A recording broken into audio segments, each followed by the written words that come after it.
Hello, friends. We have now entered back into ordinary time, a time where we are seeking Christ, searching for Him in a way similar to how the disciples searched for Christ in the gospel today. As the disciples are seeking Jesus, He turns around and He asks them, "What are you looking for?" And this can be a good reflection for our prayer of asking ourselves how we would respond and will respond to that question when Christ asks it of us. What are you looking for? What are you seeking? So the disciples ask Jesus where he is staying, and his response to them is, "Come and see." And I found the wording in the gospel is so interesting. It says, "He said to them, 'Come and see,' and they came and saw."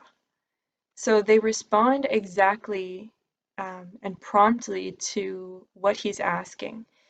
They are obedient to him, they listen to him. And I connected this with the obedience of Samuel in the first reading.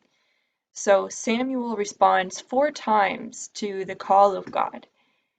3 times he mistakenly thinks that it's Eli, and so he goes and says, "Here I am," to Eli. I find that part very cute. "Here I am," and Eli tells him to go back to bed.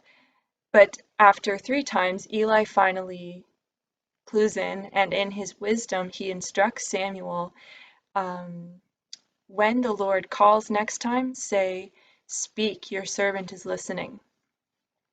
And so this connects obedience with listening. And also in the psalm today, it says, "Here I am, Lord, I come to do your will." So we see this connection between obedience and listening. And you may have heard before, many of us have heard before, that there are a connection between these words, even in their etymology. So obedience comes from the Latin words ab audire, and audire means to listen. So we can see that these two words are closely tied together. I interpret that as being that God doesn't want us just to follow him sort of robotically or in a military kind of sense, where we just are slaves or we are like unthinking kind of followers.